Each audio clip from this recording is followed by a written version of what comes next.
What's up, Augers? Wah, rasanya seneng banget ya, meskipun kita ini ibadahnya full online, tapi kita harus tetap semangat untuk join ibadah Auge. Betul. Dan kita percaya nggak ada jarak dalam hadirat Tuhan, ya nggak, Vin? Benar banget, meskipun online, tetap sama hadiratnya. Betul. Nah, teman-teman, aku mau nyapa bagi kalian semua yang baru pertama kali hadir di ibadah online kita. Welcome home, welcome to Army of God Service. Oke. Dan jangan lupa siapin Alkitab, buku catatan, bolpen, biar kita bisa terima yang full ya, Vin, gak separoh-separoh. Yes, bener banget. Kalau bisa di full screen. Oh iya, bener-bener. Nah, gak lupa juga mau ngingetin teman-teman semua untuk join yang namanya Connect Group. Nah, Connect Group itu apaan sih, Bisa jelasin? Connect Group itu suatu komunitas yang sehat, guys. Kalian bisa sharing, kalian bisa cerita-cerita di sana, dan yang gak kalah penting, kalian bisa bertumbuh dan berdua di dalam Tuhan.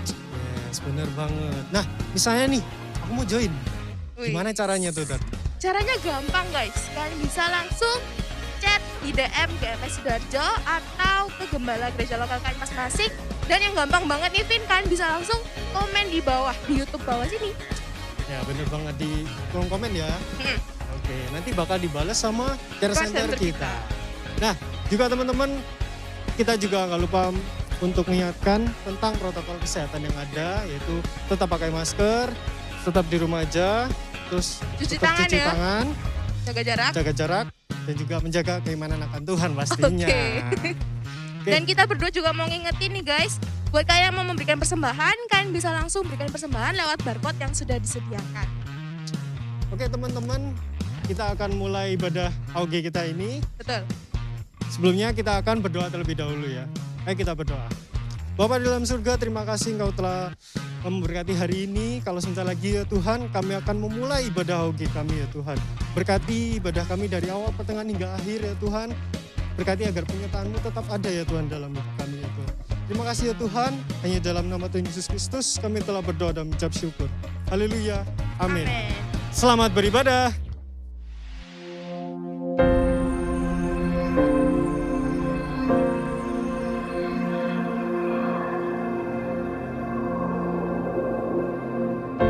Orang yang suka memuji akan kuat roh doanya. Orang yang berdoa pasti berakhir memuji.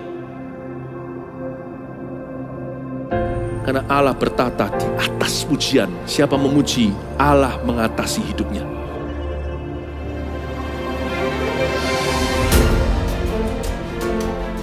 The Year of Praise, tahun pujian menjadi sebuah petualangan yang tiada dua.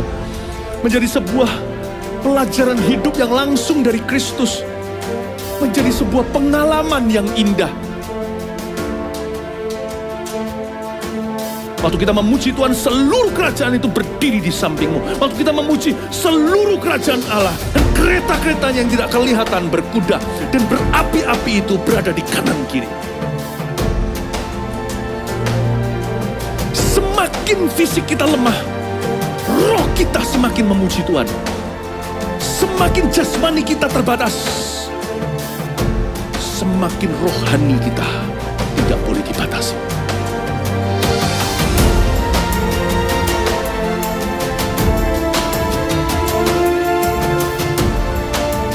Welcome to the Year of Praise and Provision. Mari kita mengizinkan Tuhan merajut rancangan yang belum pernah kita bayangkan.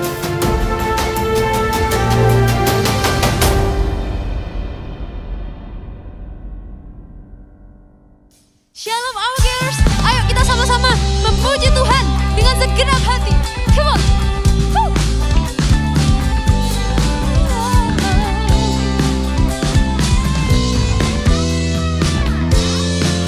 Sama-sama nyanyikan lagu ini ya. Katakan, hanya Kau milikku di surga. Tiada yang ku ingini di bumi, hanya Kau. Tak ku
dekat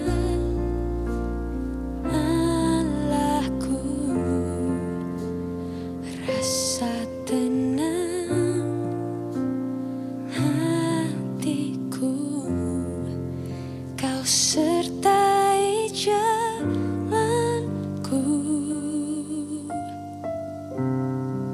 sepanjang hidupku.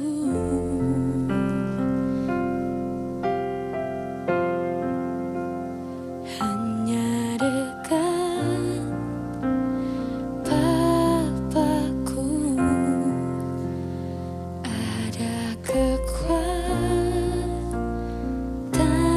baru, kaulah perlindunganku, keselamatanku. Mari angkat tanganmu, katakan, ku ingin selalu bersekutu denganmu, menikmati hadiratmu, biarkan rohmu tinggal dalam hidupku. Sungguh indah bersamamu selamanya. Hanya dekat, hanya dekat Allahku, rasa tenang hatiku, kau sertai jalanku sepanjang hidupku, sepanjang hidupku. Oh, hanya dekat Bapakku, hanya dekat Bapakku, ada kekuatan baru,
mendengarkan namamu, merasakan hadiratmu. Tuhan begitu manis, Kau begitu baik ya Tuhan. Kami mengasihimu, kami mencintaimu ya Tuhan. Kalau selama ini Tuhan yang selalu berkata kepada kami bahwa Engkau mengasihi kami, ini waktunya kami berkata kepadamu, kami mengasihimu. Dan biar hari ini Tuhan berbicara secara tajam buat kami. Tuhan biar hidup kami juga bertumbuh, hati kami berubah, hidup kami berubah. Tuhan kami siapkan hati kami yang terbaik dan biar Tuhan berbicara. Kami siap mendengar firman-Mu di dalam nama Yesus. Kami siap dalam nama Yesus, haleluya, amin. Oke, silakan duduk semua ya saudara ya. Bagi kalian yang tadi beribadahnya berdiri atau dalam posisi apapun ya saudara ya. Welcome home, selamat datang di dalam hadirat Tuhan. Senang sekali bisa berjumpa dengan Anda kalian semua hari ini saudara ya. Bisa beribadah lagi walaupun secara online, tetap harus bersyukur. Sebab di dalam semua masa Tuhan itu selalu bekerja. Amin saudara ya. Di dalam semua masa, dalam semua keadaan Tuhan itu selalu baik adanya. Amin saudara. Oke, hari ini saya ingin berbicara tentang ketika Tuhan memilihmu ya. Ketika Tuhan memilihmu. Nah saudara, pasti kita tidak asing ya. Kita tidak asing mendengar kata-kata ini dan kita juga sering membaca firman Tuhan dan kita tahu kebenarannya bahwa ketika kita hari ini ada di tempat ini sebagai anak Tuhan, kita bisa melayani Tuhan, semua itu karena Tuhan yang memilih kita ya, bukan karena kita yang mengajukan diri. Kenapa? Ya karena Tuhan terlebih dahulu yang mengenal kita dan Tuhan yang punya rencana yang besar di dalam kehidupan kita. Nah saudara, ada macam-macam respon orang ketika Tuhan memilih seseorang. Yang pertama pasti menerima. Sama seperti siapa? Saudara, kalau saudara baca di kitab Matius di awal-awal ya, bisa dilihat bagaimana ketika Tuhan Yesus memanggil murid-muridnya. Dimulai dari memanggil Simon Petrus, saudara ya, kemudian Yohanes, Yakobus dan lain sebagainya. Ketika mereka itu lagi bersihin jala, ketika mereka itu lagi nebar jala, Tuhan panggil dan ikutlah aku. Dan kemudian ada juga orang yang duduk di rumah cukai, Tuhan juga menemuinya dan berkata ikutlah aku. Dan orang-orang itu langsung meninggalkan pekerjaan mereka dan ikut Tuhan, saudara ya. Lalu yang kedua itu responnya adalah menolak. Contohnya seperti apa? Saudara masih ingat cerita tentang orang muda yang kaya? Itu di Matius 19 ayat 16 sampai 26. Saudara nanti bisa baca sendiri. Matius 19 ayat yang ke-16 sampai 26. Jadi orang muda yang kaya, ceritanya ada seorang anak muda nih datang kepada Yesus, "Guru, bagaimana ya caranya supaya aku ini bisa mendapat kehidupan yang kekal?" Gitu ya. Kemudian Yesus berkata, "Tidak tahukah kamu ada perintah tentang hukum Taurat ya, kasihilah sesama manusia, kasihilah orang tuamu, hormati Tuhanmu, jangan mencuri, jangan membunuh." Ya, 10 perintah Allah Tuhan bilang. Dan dia berkata, "Semuanya itu sudah kulakukan, apalagi?" gitu ya. Terus dia bilang, Yesus berkata bahwa kalau engkau ingin sempurna, maka juallah segala hartamu dan ikutlah aku. Sekali lagi kita tahu bahwa Yesus itu adalah Tuhan yang Maha Tahu. Dia tahu kita itu siapa, latar belakang kita bagaimana, apa yang kita sembunyikan, tahu semuanya. Nah, Tuhan tahu kelemahan dari orang muda ini. Orang muda ini hatinya terikat di masalah kekayaannya, saudara, di kekayaannya. Dan itu gak bisa membuat dia keluar ke sana. Gak bisa keluar dari kekayaan tersebut. Nah, ketika Tuhan berkata begitu, orang muda ini langsung menundukkan kepala, sedih dan langsung meninggalkan Yesus. Orang muda ini menolak, saudara. Dia gak mau ikut Tuhan. Lalu kemudian yang ketiga, saudara ya. Tidak menerima tapi juga tidak menolak. Gak berani menolak. Tapi juga gak berani menerima, saudara. Ada orang-orang yang demikian. Dan ternyata dia juga gak dapat apa-apa. Siapa itu? Kita buka dalam Yohanes 12 ayat 42 sampai 43. Yohanes 12 ayat 42 sampai 43. Bicara demikian. Namun banyak juga di antara pemimpin yang percaya kepadanya. Tetapi oleh karena orang-orang Farisi mereka tidak mengakuinya berterus terang. Supaya mereka jangan dikucilkan. Sebab mereka lebih suka akan kehormatan manusia daripada kehormatan Allah. Dia tahu dia percaya tapi dia gak berani deklarasi. Gak pernah mengakui di depan umum. Kenapa? Takut ditolak gitu ya. Akhirnya apa yang terjadi? Saya percaya bahwa akhir kisah dari pemimpin-pemimpin yang tidak berani mendeklarasikan imannya kepada teman-temannya yang lain. Pada akhirnya mereka akan kemudian kehilangan imannya sendiri, saudara. Nah, ada 3 macam respon itu terjadi di dalam kehidupan kita. Mungkin hari ini juga itu ya, salah satu dari kita. Ada yang langsung menerima, ada langsung yang pikir-pikir dulu, ada langsung yang langsung menolak. Seperti contoh, kamu sudah ikut Tuhan tuh berapa lama? Kok belum baptis selam? Kok belum baptis air? Kok belum ini ya melayani Tuhan? Kita berkata begini, ya tunggu nantilah. Ya masih umur berapa, ini masih muda. Nanti aja kalau melayani Tuhan. Nanti kalau sudah menjelang tua, sudah mau menjelang, sudah tercapai semua mimpinya, baru aku mau melayani Tuhan. Nah, saudara-saudara, ada banyak di dalam, ada banyak hal alasan yang kita buat. Nah, saudara, apa ya yang seharusnya kita lakukan ketika kita ini mengikut Tuhan? Kita buka dalam Lukas pasal yang ke-9, ayat yang ke-57 sampai yang ke-62. Kita belajar dari Tuhan Yesus ya. Lukas pasal yang ke-9, ayat yang ke-57 sampai yang ke-62. Ini ada ayat kaitannya, jadi ceritanya sama, diceritakan juga di Matius, saudara ya, Matius 8 kalau tidak salah. Nah, saya bacakan buat saudara-saudara semua ya. Ketika Yesus dan murid-muridnya melanjutkan perjalanan mereka, berkatalah seorang di tengah jalan kepada Yesus, "Aku akan mengikut engkau kemana saja engkau pergi." Yesus berkata kepadanya, "Serigala punya liang dan burung mempunyai sarang, tetapi anak manusia tidak mempunyai tempat untuk meletakkan kepalanya." Lalu ia berkata kepada seorang yang lain, "Ikutlah aku." Tetapi orang itu berkata, "Izinkanlah aku pergi dahulu menguburkan Bapakku." Tetapi Yesus berkata kepadanya, "Biarlah orang mati menguburkan orang mati, tetapi engkau pergilah dan beritakanlah kerajaan Allah di mana-mana." Dan seorang lain lagi berkata, "Aku akan mengikut engkau Tuhan, tetapi izinkanlah aku pamitan dahulu dengan keluargaku." Tetapi Yesus berkata, "Setiap orang yang siap untuk membajak tetapi menoleh ke belakang tidak layak untuk kerajaan Allah." Mari kita sama-sama belajar, kita kupas dari sini ayat per ayat, saudara ya.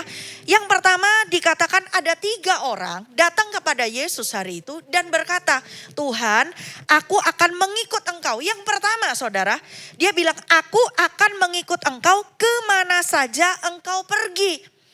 Nah, di Matius 8 dijelaskan dengan jelas bahwa yang berkata itu adalah seorang ahli Taurat. Seorang ahli Taurat atau pemimpin agama.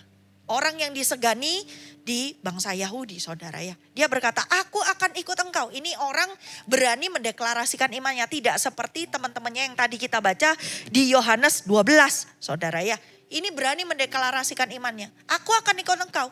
Tapi lihat saudara, jawaban Tuhan Yesus itu apa? Dia bilang begini, "Serigala mempunyai liang dan burung mempunyai sarang, tetapi anak manusia tidak mempunyai tempat untuk meletakkan kepalanya."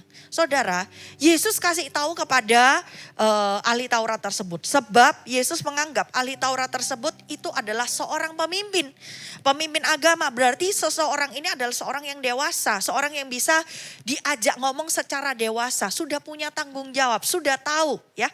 Dia bilang gini, serigala punya liang, burung punya sarang. Tapi anak manusia gak punya tempat meletakkan kepala. Dia bicara bahwa kalau engkau mau ikut aku, ada konsekuensi. Dalam setiap keputusan kita, saudara-saudara, Army of God, kita itu pasti dihadapkan dengan yang namanya konsekuensi. Konsekuensi itu bicara tentang akibat dari apa yang kita lakukan. Selalu kita buat salah, konsekuensinya adalah mungkin kita dihukum. Hukuman beda-beda, ada hukuman bicara soal sosial masyarakat, hukuman yang memang secara fisik, atau hukuman mungkin kita, misalnya kita ini buat keributan di kelas, tiba-tiba bagi kalian yang masih sekolah ya, disuruh tulis, "Saya nggak buat keributan lagi 100 kali mungkin ya." Nah, ada macam-macam. Ada macam-macam. Dan Tuhan berkata, "Kamu ikut aku, ada konsekuensinya." Tuhan tuh bicara kepada orang yang dewasa, seorang pemimpin, seorang pemimpin agama. Tuhan memperingatkan kepada dia bahwa ikut Tuhan itu ada konsekuensinya. Saudara-saudara, ketika Tuhan memilih kita pasti tahu bahwa ada konsekuensinya. Tapi saudara, ketika Tuhan berkata, anak manusia nggak punya tempat untuk meletakkan kepalanya. Kayaknya ngeri ya. Serigala punya liang, burung punya sarang. Anak manusia tidak punya tempat untuk meletakkan kepalanya. Kayak Tuhan itu kasih yang paling serem gitu loh. Ya kan, serigala punya rumah, burung ada rumahnya juga. Lah Tuhan kayak nggak punya rumah, kayak Tuhan tuh bilang, ingat loh ya, konsekuensinya loh ya. Kayaknya Tuhan tuh kayak menyodorkan hal yang buruk dulu dah. Buruk dulu untuk dipikir. Nah tapi saudara, perhatikan saudara. Ini yang ngomong adalah Tuhan sendiri, Tuhan Yesus. Percayakah saudara bahwa Tuhan itu mengasihi kita? Sekalipun Tuhan itu berbicara berawas-awas kepada kita. Tahukah Tuhan itu adalah Allah yang bertanggung jawab. Dia akan menjaga kita. Tidak mungkin kita itu dibiarkan begitu saja. Dia adalah Allah yang bertanggung jawab dari sejak kita itu diciptakan. Kemudian Tuhan memberikan kepada kita ini adalah potensi. Tuhan memberikan kepada kita talenta, tujuan hidup. Di tengah-tengah Tuhan juga ikut campur. Makanya ada ayat yang berkata bahwa aku bekerja di dalam segala sesuatu untuk mendatangkan kebaikan bagi siapa yang percaya kepadaku. Dan Tuhan juga menghantarkan kita sampai pada akhirnya. Oleh sebab itu Tuhan memberikan Roh Kudusnya kepada kita. Roh Kudus itu adalah jaminan kepada kita untuk kita memperoleh segala sesuatu setelah kita menyelesaikan tugas yang daripada Tuhan. Ada ayatnya berkata demikian. Saudara, Dia adalah Allah yang bertanggung jawab. Nah, ketika saya yakin nih si ahli Taurat ini pasti karena dia tahu Yesus, dia pasti ikut Yesus. Dia pasti ikut Yesus. Kenapa? Karena yang berbicara ini bukan orang sembarangan. Saudara, kalau Tuhan pilih engkau, Tuhan itu bukan membawa kita dalam kesengsaraan. Sekalipun ada konsekuensi. Ketika Tuhan pilih engkau, mungkin kau gak bisa bebas lagi berbuat dosa. Gak bisa lagi kamu bergaul seenaknya. Asal pilih teman, pokoknya teman yang pengaruh baik iya, pengaruh buruk iya. Hidup kita jadi tidak karuan. Enggak, Tuhan mendidik kita, mendisiplin kita. Semuanya pertama itu adalah demi kebaikan kita juga gitu. Bukan hanya sekedar untuk semua untuk Tuhan, enggak. Tapi demi kebaikan kita juga supaya hidup kita juga maksimal. Bayangkan saudara, kalau engkau hari ini Army of God, youth nih ya yang sudah kerja. Kalau engkau hari ini jadi orang yang sekalipun kau sudah punya pekerjaan, tapi enggak tahu tujuan hidupmu. Tiap bulan dapat gaji gitu ya, asal habis aja. Gak tahu soalnya tujuannya mau kemana. Ini uang mau dikasih kemana, pokoknya selesai. Kadang-kadang tengah bulan sudah habis. Gak sampai akhir. Saya mau tanya sama Anda. Dari bulan ke bulan, kira-kira di dalam pekerjaan, saudara bisa excited atau enggak?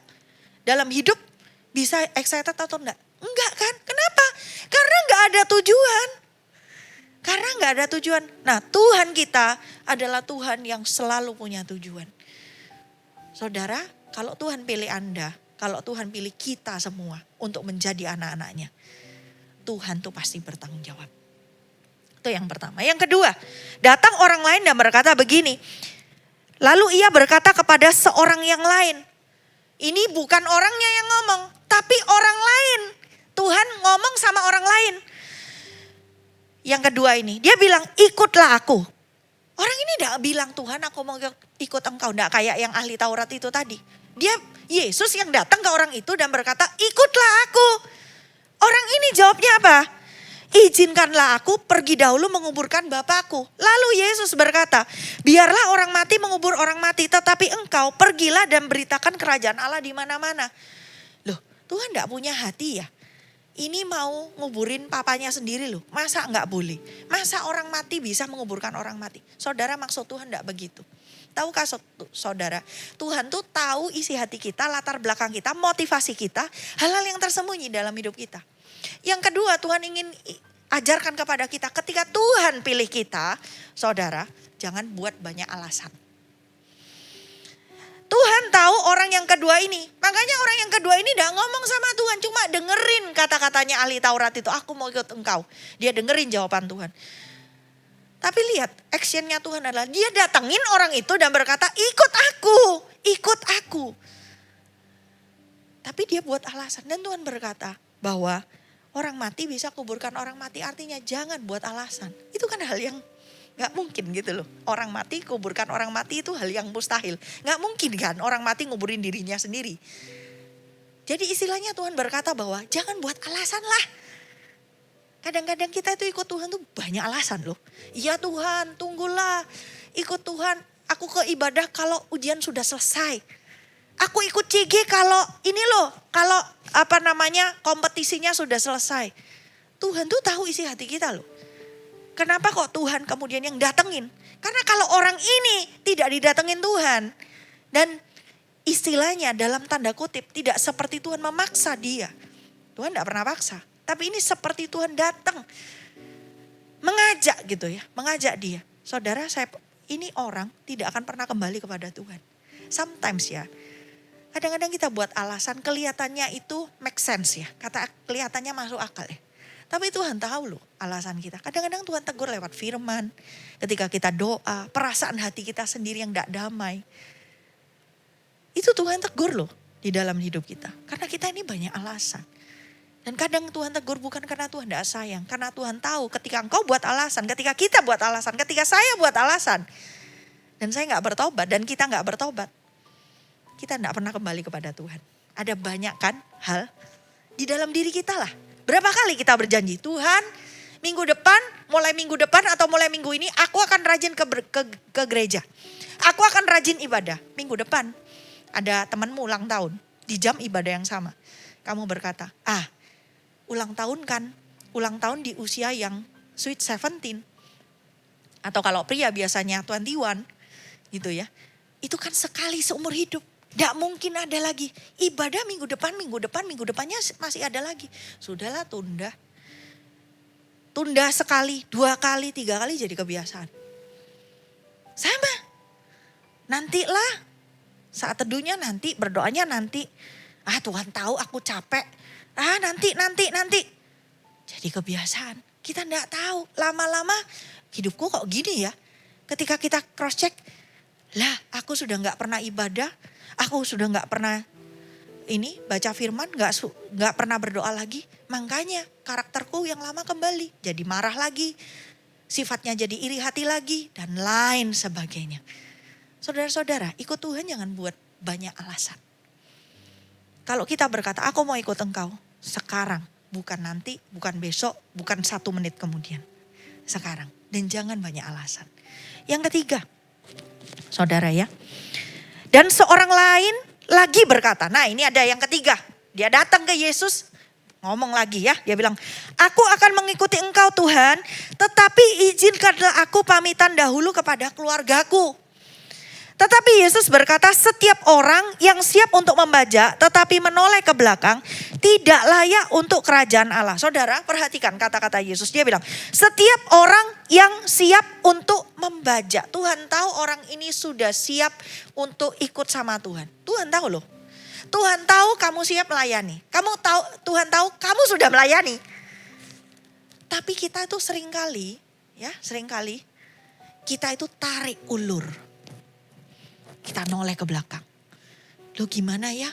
Kalau aku sungguh-sungguh sama Tuhan nanti.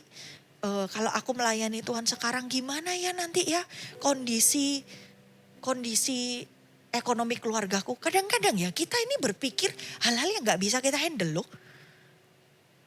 Masa depan kita, kondisi keluarga, kesehatan ABC. Loh siapa yang kasih? Memang kita bisa berusaha. Tapi untuk masa depan siapa yang menentukan? Tuhan, saudara. Kadang-kadang kita ini berusaha menjadi Tuhan atas diri kita, atas keluarga kita, atas masa depan kita. Saudara-saudara, kalau hari ini kita siap melayani, kita sudah melayani, jangan noleh ke belakang. Apalagi ya, seringkali nih kalau anak muda kejebaknya di sini. Kalau yang teens kebanyakan, loh siapa aku? Loh masa tidak sadar diri ya siapa aku ya. Namanya masa lupa ya. Masa gak sadar diri kalau itu manusia. Dikasih pelayanan. Loh kok aku? Kenapa tidak yang lain? Minder. Sukanya minder. Orang minder itu ya saudara. Orang minder ya. Susah sekali untuk belajar sesuatu. Nah ini perhatikan. Orang minder susah belajar sesuatu. Kenapa? Karena orang minder selalu menghindari yang namanya tantangan. Padahal kita bisa maju ketika kita berani untuk menghadapi tantangan. Orang sombong, ini sama aja dengan orang sombong. Orang sombong dikasih 1 chance, Dia nggak mau, kenapa? Karena meremehkan. Orang sombong juga nggak akan pernah bisa maju karena nggak mau belajar. Karena dia berkata, aku pasti lebih bisa. Nggak usah baca sudah bisa. Padahal belum tentu. Bagi yang youth, yang kerja, yang kuliah, masuk di itu ya istilahnya sekarang istilah-istilah yang lagi beken gitu ya, quarter life crisis. Saudara, ada hal-hal yang gak perlu kamu lewati ketika kamu sama Tuhan. Kenapa di satu sisi ada satu anak muda terlalu khawatir sama masa depannya. Gimana sampai merebut imannya. Hari-harinya dipakai untuk kerja. Pagi, siang, malam kerja apapun dikerjain sama dia. Sampai gak tidur, ditanya gak berdoa, gak bisa. Nanti masa depanku ini kacau. Kamu gak CG, gak bisa. Kamu gak ibadah, gak bisa. Semua dia berkata demi masa depan. Karena aku ingin, istilahnya bahasa sekarang ya bekennya, pensiun dini. Aku kepengen pensiun dini. Maka dari itu aku usaha pagi siang malam.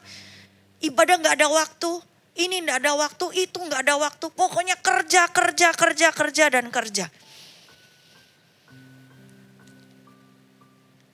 Tapi saya mau tanya. Dari hasil kerjamu. Pertanyaannya adalah, kamu masih punya rasa khawatir gak?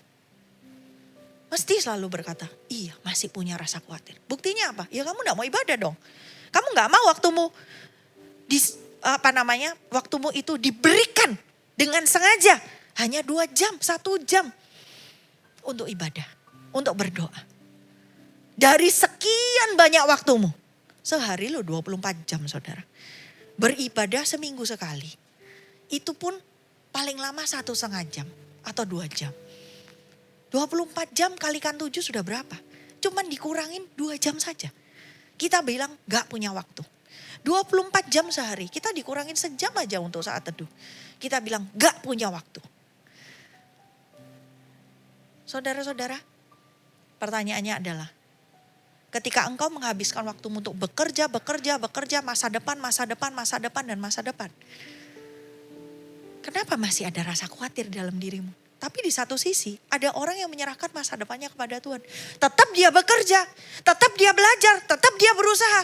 Tapi dia dengan sengaja bukan menyisahkan, tapi menyisihkan waktunya dengan sengaja menyediakan waktu. Beribadah, berdoa dan lain sebagainya. Orang ini mungkin pendapatannya tidak sebesar kamu yang gak punya waktu untuk ibadah, kerja. Padahal pendapatannya lebih kecil. Tapi dia bisa damai sejahtera dengan hidupnya. Dan dia berkata, aku percaya, aku sudah berusaha, aku juga menabung, aku juga melakukan segala hal. Aku juga berinovasi. Tapi aku percaya masa depanku Tuhan yang ambil alih. Saudara-saudara, kadang ya kita ini terlalu banyak alasan. Yang melayani Tuhan, sudah kenal Tuhan, sudah lihat ya Tuhan tuh ini dan lain sebagainya. Tapi kita jadi kembali ke masa lalu kita kayak Yudas. Tahu enggak saudara Yudas Iskariot?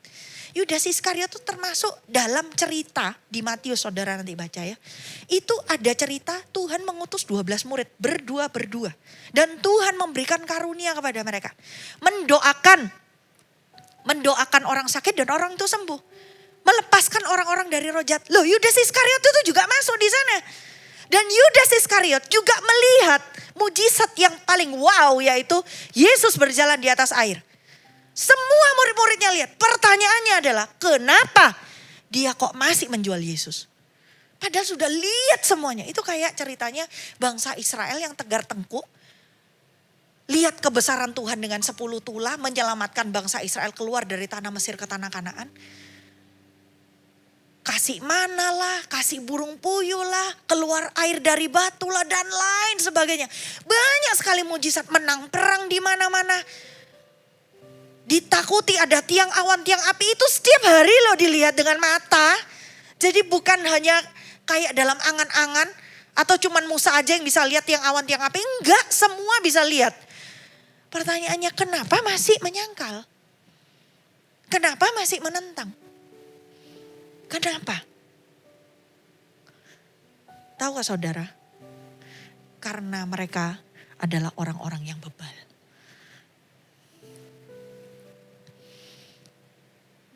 Mereka sudah ada di dalam kasih karunia-Nya. Tapi mulai nengok-nengok ke arah yang lain. Kadang-kadang kita sudah ada di dalam track-nya Tuhan. Tapi kita mulai pertama. Itu nggak langsung saudara, keluar dari jalur itu nggak langsung. Mulai dari kita nggak punya waktu ibadah, nggak punya waktu bersekutu dengan Tuhan. Lama-lama kita mulai melirik kepada kehidupan yang lainnya. Yang Tuhan nggak mau. Hilanglah.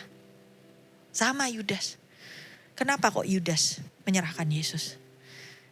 Sebenarnya Yudas tidak boleh berkumpul dengan siapa? Dengan para orang-orang yang ingin mencelakakan Yesus. Tapi saudara, ingat enggak? Waktu perjamuan makan malam itu, ketika Yesus sudah menegur si Yudas Iskariot. Ayo, hatimu tuh salah. Apa yang dilakukan Yudas? Dia pergi menemui imam-imam kepala yang ingin mencelakakan Yesus. Dan dia jual dengan 30 keping perak. Tahukah saudara? Berarti itu bukan pertama kali dia ketemu. Dia sudah pernah bertemu dengan pertemuan-pertemuan sebelumnya. Membicarakan Yesus. Bahasa kerennya itu ya. Ngerasani Yesus, membicarakan Yesus di belakang. Bisik-bisik tentang Yesus. Cari-cari kelemahan, kesalahannya Yesus. Bisik-bisik. Kadang-kadang kita pun di dalam, ketika kita ini dalam pelayanan ada anak Tuhan. Tuhan sudah bilang, jangan iri hati, jangan membandingkan diri, jangan ini, jangan itu. Tapi kita sering kali tanpa sadar terjebak dan kita gak mau keluar. Kita tahu salah tapi diteruskan. Nah itu saudara, itu yang membuat kita kemudian keluar dari jalurnya Tuhan. Lalu saudara, itu adalah 3 hal yang Tuhan katakan ketika Tuhan pilih kita. Nah ketika kita sudah dipilih dan kita berkata, iya Tuhan aku mau. Lalu bagaimana? Di tengah perjalanan kita ikut Tuhan sampai pada akhirnya. Gimana? Mari kita buka sama-sama di Filipi 2 ayat 5 sampai yang ke-11. Tuhan berkata demikian, hendaklah kamu dalam hidupmu bersama menaruh pikiran dan perasaan yang terdapat juga dalam Kristus Yesus. Yang walaupun dalam rupa Allah tidak menganggap kesetaraan dengan Allah itu sebagai milik yang harus dipertahankan. Melainkan telah mengosongkan dirinya sendiri dan mengambil rupa seorang hamba dan menjadi sama dengan manusia. Dan dalam keadaan sebagai manusia ia telah merendahkan dirinya dan taat sampai mati, bahkan sampai mati di kayu salib. Itulah sebabnya Allah sangat meninggikan dia dan mengaruniakan kepadanya nama di atas segala nama. Supaya dalam nama Yesus bertekuk lutut segala yang ada di langit dan yang ada di atas bumi dan yang ada di bawah bumi. Dan segala lidah mengaku Yesus Kristus adalah Tuhan bagi kemuliaan Allah Bapa. Saudara, yang pertama dikatakan hendaklah kamu dalam hidupmu bersama menaruh pikiran dan perasaan yang terdapat juga dalam Kristus Yesus. Ketika kita sudah dipilih dan kita berkata, iya kita ada di dalam track itu. Bagaimana, apa yang harus kita lakukan dari situ sampai akhirnya? Yang pertama, fokuskan semua arah pandangan kita. Pikiran, firman Tuhan berkata, kamu dalam hidupmu bersama menaruh, sengaja, taruh fokus pikiran, perasaan kepada Kristus Yesus. Kenapa? Karena itu adalah guru agung kita, pemimpin sejati kita, yang itu adalah Tuhan kita yang patut kita contoh, patut kita teladani hidupnya. Saudara, bicara tentang ketika hidup kita fokus kepada Tuhan, itu berbicara tentang banyak hal. Kalau kita bicara fokus kepada Tuhan, kita menaruh pikiran perasaan kita kepada Tuhan, apa? Tujuan kita itu sudah pasti, kita enggak akan belok-belok saudara. Contoh ya. Ketika kita ada di dalam ketika kita sudah jadi anak Tuhan, ketika kita melayani Tuhan, tiba-tiba nih masanya ini bukan masa yang enak, tiba-tiba ada masa musim yang tidak enak di dalam kehidupan kita terjadi. Karena kita menaruh pikiran dan perasaan kita kepada Tuhan, kita tidak akan pernah membiarkan diri kita, mengizinkan diri kita untuk berpikir bahwa Tuhan jahat. Kita selalu akan berkata, Tuhan pasti punya rencana dan Tuhan pasti tolong kita. Karena dengan sengaja menaruh pikiran dan perasaan kita kepada Tuhan. Orang yang fokus, yang kedua, orang yang fokus kepada Tuhan, itu pasti terhindar dari dosa dan hal-hal yang salah. Kenapa saudara? Iya, biasanya semua dosa atau hal yang salah dimulai dari salah hati, salah respon, salah motivasi, Lalu kemudian mengalir kepada membandingkan diri, iri hati, kemudian jadi asumsi, keluar, tidak pelayanan lagi, tidak jadi anak Tuhan lagi. Dan kemudian hiduplah dalam dosa karena hidupnya penuh dengan kepahitan. Kenapa kok Tuhan tuh selalu ngomong, taruh pikiran perasaanmu ke dalam aku. Iya, supaya jagai kita. Di masa-masa sulit kita bisa jadi kuat. Di masa-masa yang tidak pernah kita harapkan, kita tetap bisa jadi kuat. Dan di dalam kehidupan kita ini tidak akan keluar jalur. Kita tidak akan tercebur di dalam dosa. Yang kedua saudara, apa yang kita harus lakukan ketika kita sudah ada di dalam pemilihan Tuhan? Yang kedua adalah dikatakan begini. Hendaklah kamu dalam hidupmu bersama menaruh pikiran dan perasaan yang terdapat juga dalam Kristus Yesus. Yang bagaimana? Yang walaupun dalam rupa Allah tidak menganggap kesetaraan dengan Allah itu sebagai milik yang harus dipertahankan. Melainkan telah mengosongkan dirinya sendiri dan mengambil rupa seorang hamba dan menjadi sama dengan manusia. Tuhan dengan sengaja meninggalkan posisinya di surga, turun ke dunia, jadi manusia. Jadi sama seperti ciptaannya. Itu turun derajat loh saudara, kalau di dalam pemikiran kita. Turun derajat loh. Minggu lalu saya jelaskan bagaimana Tuhan mengizinkan dirinya untuk dibaptis oleh Yohanes Pembaptis. Mengizinkan dirinya untuk dididik oleh Maria dan Yusuf sebagai orang tua mereka di dunia, orang tuanya di dunia. Mudahkah semuanya itu? Apakah Tuhan gak tahu kelemahan dan kelemahan atau kekurangan dari Maria, Yusuf dan Yohanes Pembaptis? Pasti tahu. Apakah Tuhan tidak tahu dosa mereka? Pasti tahu. Tapi kenapa kok Yesus mau? Karena Yesus itu mengasihi manusia dan Yesus percaya kepada manusia, kepada kita semua, anak-anaknya.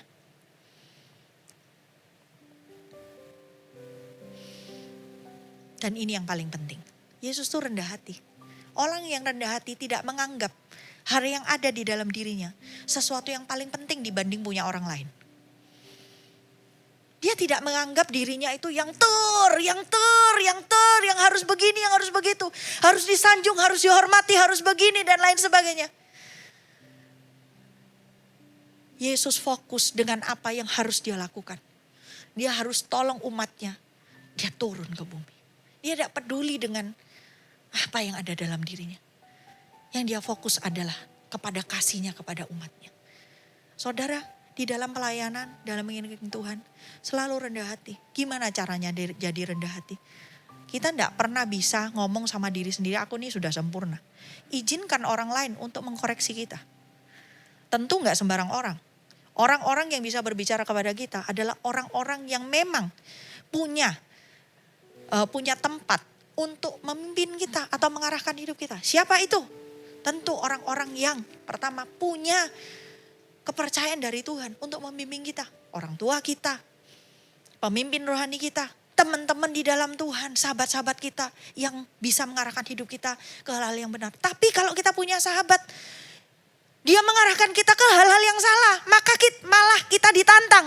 Ayo ya, kalau kamu tidak ngelakuin, kamu kurang jantan. Itu bukan teman yang baik, saudara. Atau bagi kalian, ayo dong cepet pacaran, yang lain nih pada pacaran. Ditantang, tujuannya adalah supaya siapa yang duluan. Ayo dong rame-rame yuk kita, tanpa tahu tujuan yang seharusnya. Teman yang baik harus mengarahkan. Kamu ambil keputusan kalau memang itu waktunya. Saudara-saudara, itu yang membuat kita itu akan selalu damai dan selalu bersukacita dalam melayani. Sadar enggak ya, kadang-kadang kita melayani, kita jadi anak Tuhan, kita ini banyak ngeluhnya. Kayak bangsa Israel. Kenapa? Kok kayak gitu? Iya. Karena kita tidak membiarkan diri untuk dipimpin. Dikoreksi. Kalau ada orang koreksi kita berkata begini, orang ini pasti benci sama aku. Lihat dulu siapa dia yang ngomong. Kalau yang ngomong tuh pemimpin rohanimu, itu temanmu di dalam Tuhan. Yang tahu bahwa dia berdoa buatmu, dia benar-benar mengasihimu. Dia berani tegur kamu. Yang lain gak berani tegur, cuman dia berani tegur kamu tapi sendirian. Ajak kamu berdoa dan ajak ngomong, jangan dong lakukan itu, kasihan lo nanti. Jangan dong nulis-nulis status yang gak baik di Instagram, di story-story. Jangan dong tulis-tulis hal-hal yang mencibir orang lain di story-story Instagram dan lain sebagainya. Jangan dong buat konten-konten yang kurang berkenan di TikTok. Mungkin dia kasih tahu itu supaya apa? Kamu kan anak Tuhan, terang dunia, kamu harus jadi berkat. Masa anak-anak yang masa teman-teman kita yang begitu itu jahat? Kan enggak. Kan enggak. Berikan diri kita. Saudara, ketika kita memberikan orang lain bersuara atas hidup kita, kita ini sedang menyediakan wadah untuk kita tetap sadar bahwa kita ini punya kelemahan. Kita butuh Tuhan, kita butuh orang lain, kita butuh dibimbing.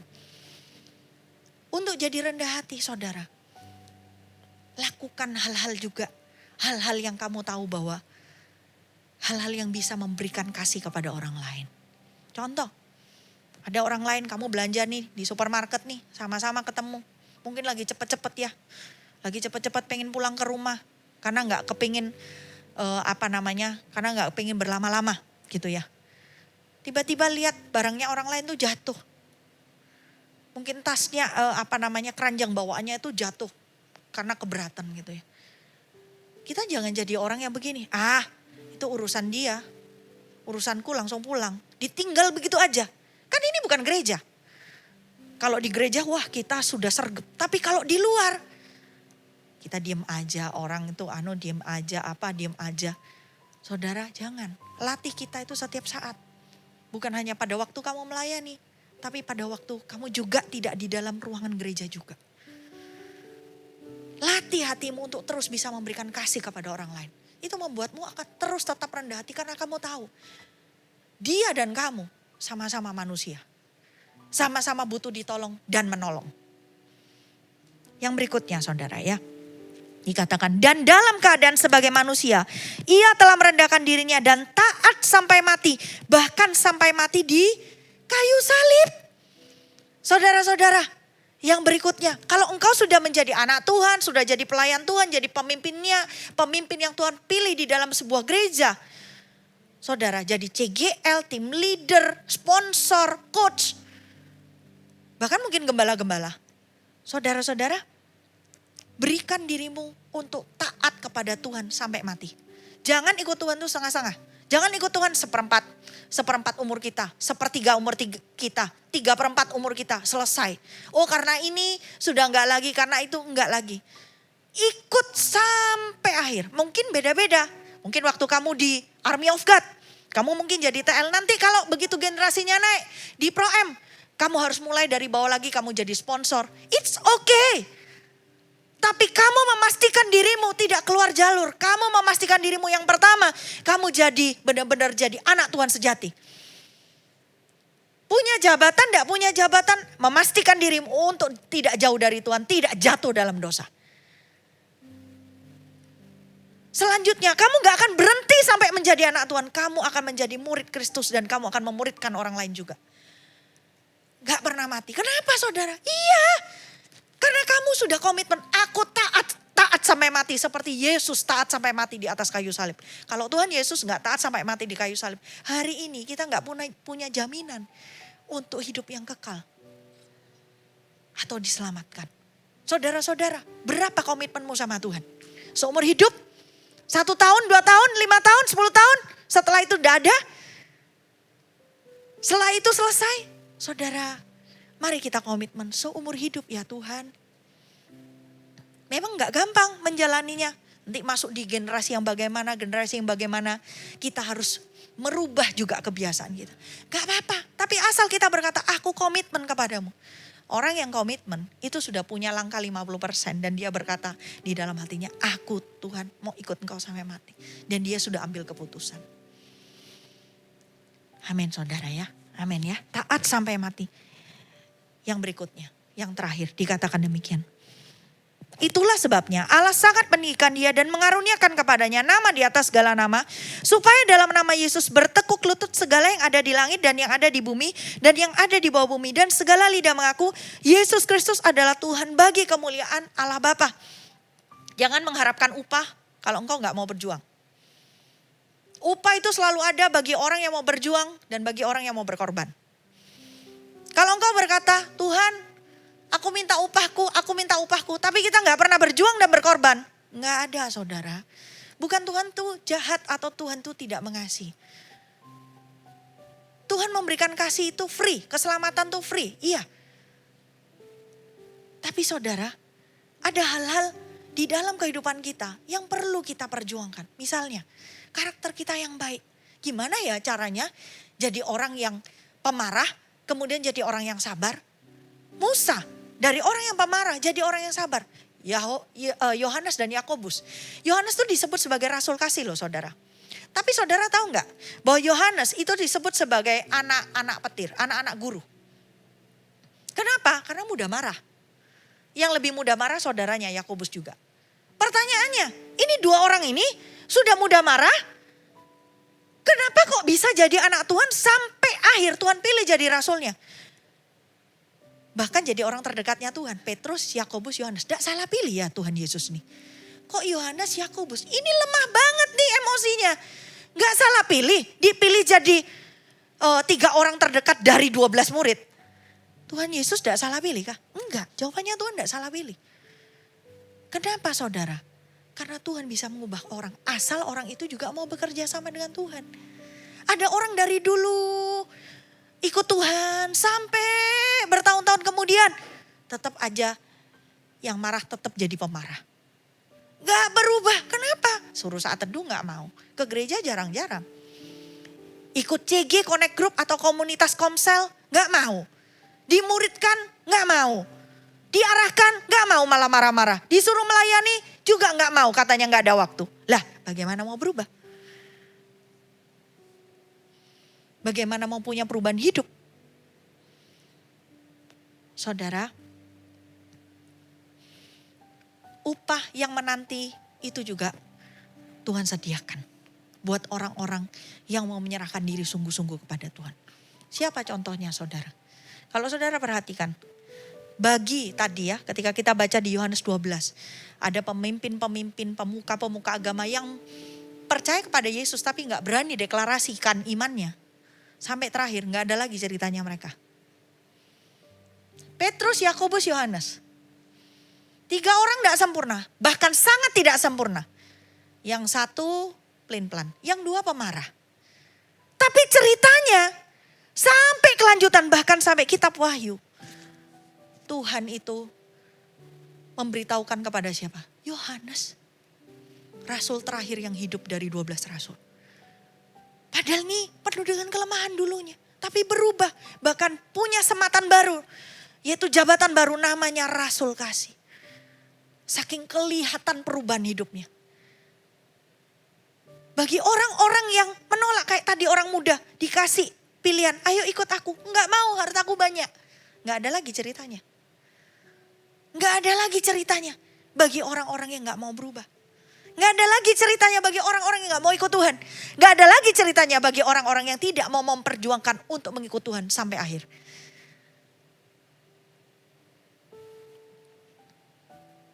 Kalau hari ini ada kita, ada gereja-gereja di mana-mana. Saudara, semua juga karena perjuangan Petrus, Yakobus, Yohanes. Jangan lupa. Yang kemudian Tuhan juga memanggil Paulus. Jangan lupa itu. Saudara-saudara, Tuhan ketika memanggil kita, memilih kita, Dia bukan tanpa tujuan. Dan Dia bukan Allah yang tanpa arah. Saudara-saudara, Tuhan mengasihimu dan Tuhan mengasihiku. Kita semua, Tuhan rindu untuk memakainya. Maukah engkau hari ini kalau Tuhan berkata, aku mau memilihmu. Maukah engkau berkata bahwa aku mau sama seperti 12 muridnya Yesus. Lagi bantu papanya si Petrus sama Andreas nih.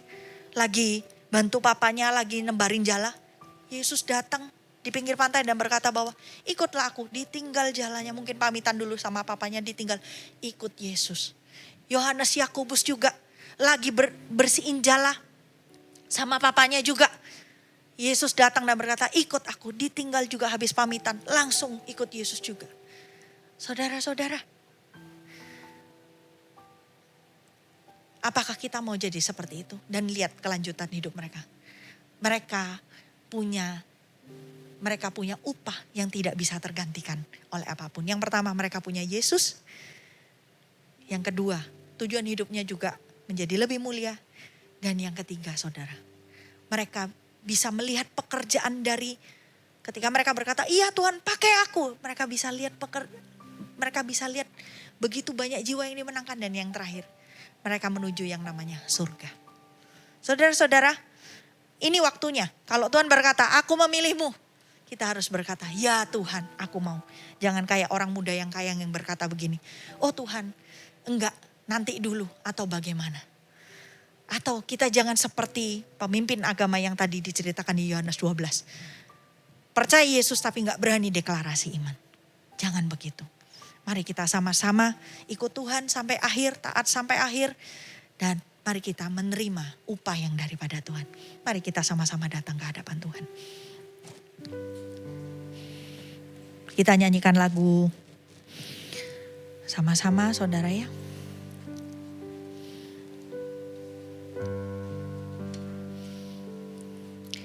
Semua karena anugerah-Mu hari ini ada.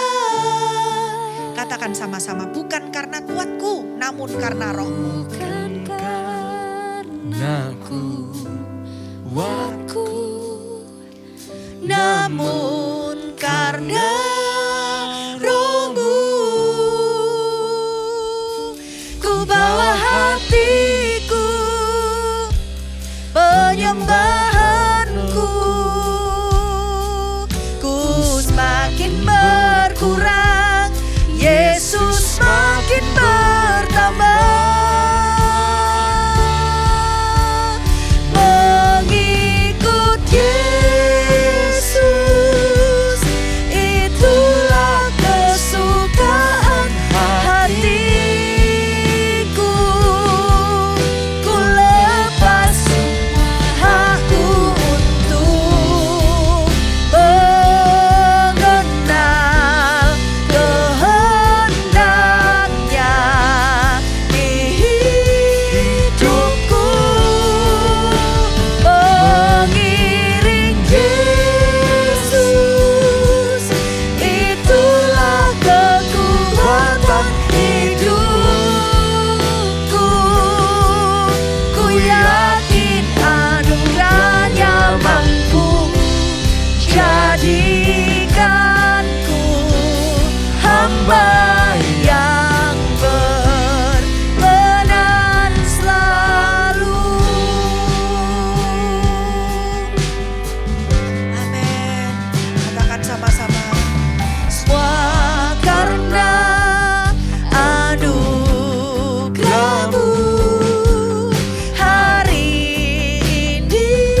menyapa saudara melalui firman Tuhan. Hati saya digerakkan untuk mengajak saudara.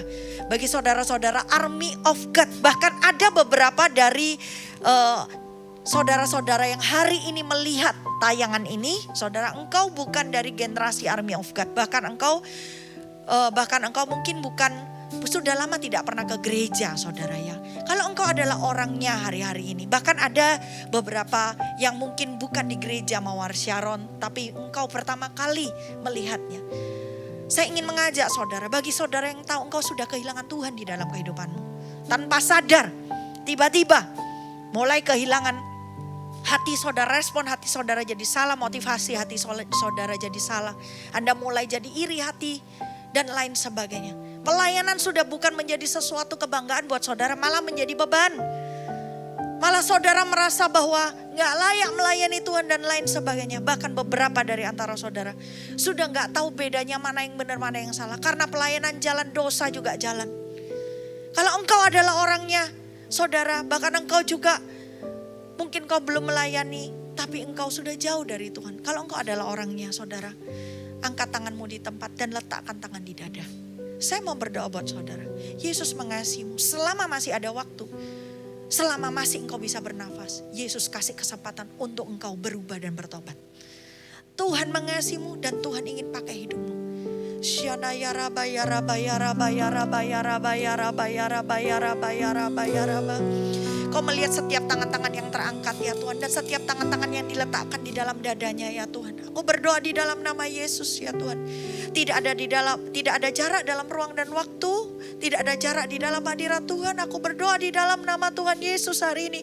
Kau menjamah dimanapun mereka berada ya Tuhan. Hari ini. Bahkan ada satu orang di Sydney. Aku berdoa di dalam nama Yesus. Hari ini aku berdoa Tuhan mengasihimu dan Tuhan rindu engkau mengadakan perubahan. Tuhan mengadakan perubahan di dalam hidupmu. Aku berdoa dalam nama Yesus. Jamah ya Tuhan dalam nama Yesus. Dari ujung rambut sampai ujung kaki. Manusia gak bisa mengubahkan kita. Tapi Tuhan Yesus bisa mengubahkan kita secara ajaib. Karena dia adalah Allah yang berkuasa. Dia adalah Allah yang mengasihi kita dan mengasihi kita semua. Tuhan mengasihimu. Yesus mengasihimu.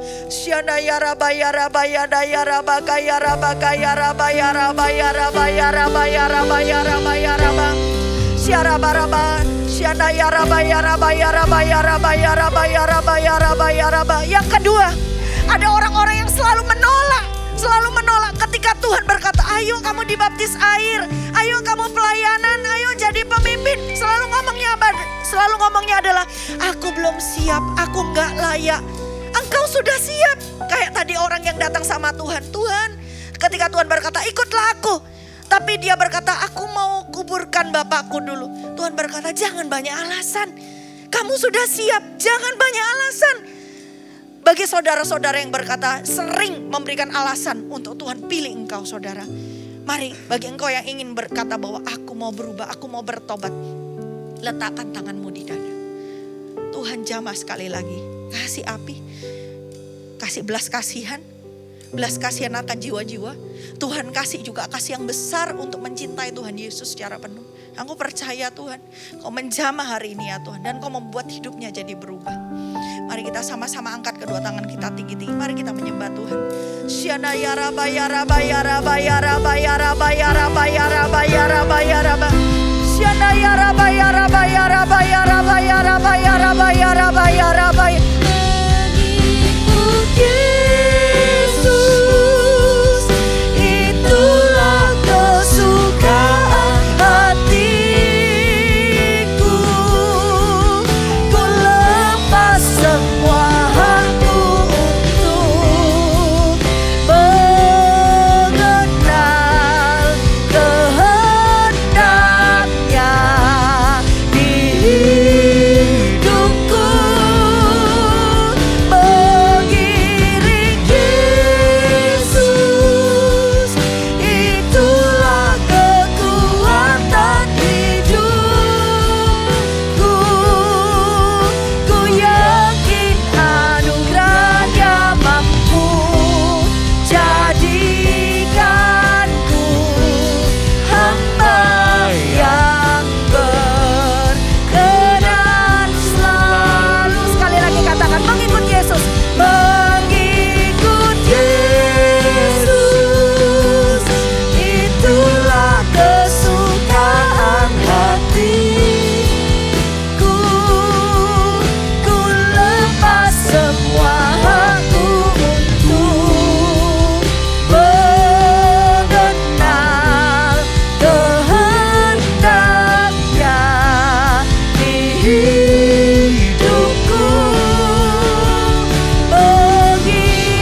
tinggi-tinggi Army of God.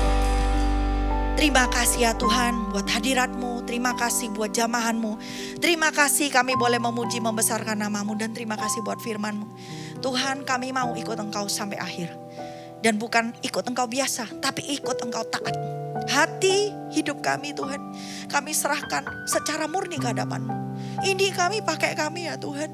Kami rindu Tuhan, benar-benar nama-Mu tersebar kemana-mana. Karena Engkau baik, kalau Engkau sudah tolong kami, Tuhan tolonglah teman-teman kami yang lain. Tolong yang lain. Kami rindu Tuhan memakai setiap Army of God. Dimanapun kami berada. Thank you Tuhan. Mari jemaat terimalah berkat yang terbaik yang daripada surga. Baik secara jasmani dan rohani. Biar Tuhan memberkati hidupmu, Tuhan memberkati masa depanmu. Tuhan memberkati pekerjaan, studimu, Tuhan memberkati keluargamu. Dan apapun juga yang kau perbuat, dibuat Tuhan berhasil. Karena Tuhan mengasihimu, Tuhan ada dalam hidupmu, Tuhan bersama-sama dengan kau. Terima semua berkat yang terbaik ini. Di dalam nama Yesus yang percaya dan diberkati Tuhan bersama-sama dengan saya katakan amin. Tuhan Yesus memberkati. God bless you.